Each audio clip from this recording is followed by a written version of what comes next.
ठोसों की द्रवों में विलेयता। जब एक ठोस विलेय किसी विलायक में डाला जाता है तो यह उसमें घुलने लगता है, जिसे विलीनीकरण कहते हैं, जिससे विलयन में विलेय की सांद्रता बढ़ने लगती है। ठीक इसी समय विलयन से विलेय के कण विलयन से पृथक हो जाते हैं। इस प्रक्रम को क्रिस्टलीकरण कहते हैं। ये दोनों प्रक्रियाएं विलयन में साथ साथ चलती रहती हैं। अंत में एक ऐसी स्थिति आती है जब दोनों प्रक्रियाओं की दर समान हो जाती है, जिसे गतिक साम्य कहते हैं। गतिक साम्य की स्थिति में विलयन में विलेय की सांद्रता स्थिर हो जाती है। विलेय प्लस विलायक रिवर्सिबल विलयन। संतृप्त विलयन ऐसा विलयन जिसमें दिए गए ताप एवं दाब पर और अधिक विलेय नहीं घोला जा सकता है, संतृप्त विलयन कहलाता है। या ऐसा विलयन जो बिना घुले विलेय के साथ गतिक साम्य में होता है, संतृप्त विलयन कहलाता है। असंतृप्त विलयन ऐसा विलयन जिसमें दिए गए ताप एवं दाब पर विलेय की और अधिक मात्रा घोली जा सकती है, असंतृप्त विलयन कहलाता है। विलेयता स्थिर ताप पर विलायक की निश्चित मात्रा को संतृप्त करने के लिए विलेय की आवश्यक मात्रा उस पदार्थ की विलेयता कहलाती है। विलेयता को प्रभावित करने वाले कारक। विलेयता को प्रभावित करने वाले मुख्य कारक निम्न हैं। ताप, चूँकि विलयन गतिक साम्य होता है, अतः इस साम्य निकाय पर ला-सातिले का नियम लागू किया जाता है। ऐसे पदार्थ जिन्हें विलायक में घोलने पर ऊष्मा अवशोषित होती है, अर्थात डेल्टा H = पॉजिटिव, उनकी विलेयता ताप बढ़ाने पर बढ़ती है, जैसे पोटेशियम क्लोराइड, पोटेशियम नाइट्रेट, नवसादर, यूरिया, ग्लूकोज इत्यादि। ऐसे पदार्थ जिन्हें घोलने पर ऊष्मा उत्सर्जित होती है, अर्थात डेल्टा H = नेगेटिव, उनकी विलेयता ताप बढ़ाने पर घटती है, जैसे calcium oxide, calcium sulphate, sodium hydroxide, potassium hydroxide इत्यादि।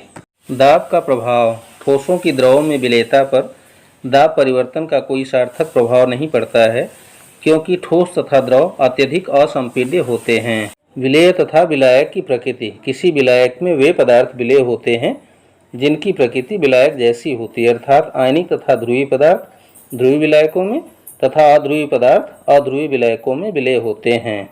कुछ अध्रुवीय पदार्थ जैसे ग्लूकोज, चीनी, यूरिया, जल जैसे ध्रुवीय विलायकों में विलेय होते हैं, क्योंकि ऐसे पदार्थ हाइड्रोजन बंध बनाकर जल में घुल जाते हैं। गैसों की द्रवों में विलेयता।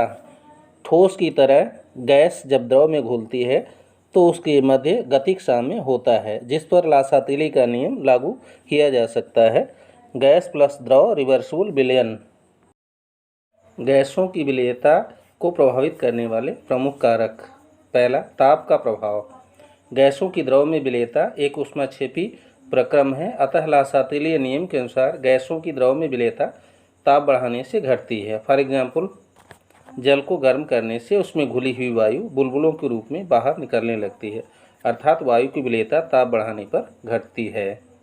दाब का प्रभाव। जब गैस किसी द्रव में घुलती है तो आयतन में कमी होती है, अतः ला-सातिले नियम के अनुसार साम्य निकाय का दाब बढ़ाने से गैस की द्रव में विलेयता बढ़ती है।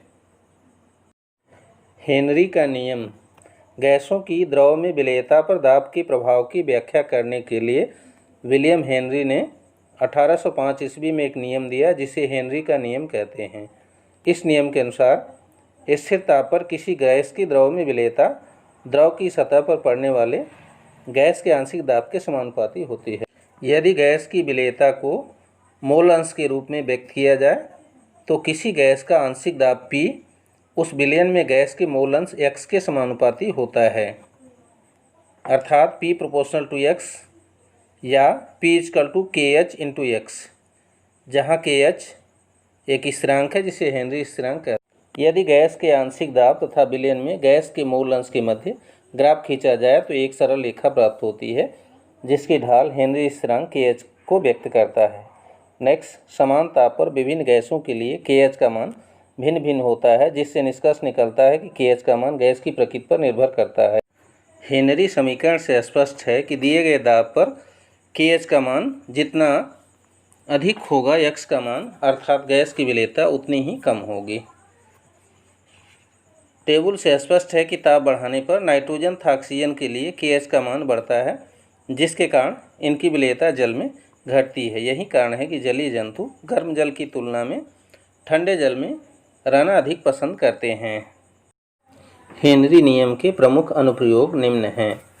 पहला, सोडा वाटर एवं शीतल पेय पदार्थों में कार्बन डाइऑक्साइड की विलेयता बढ़ाने के लिए बोतल को अधिक दाब पर बंद किया जाता है।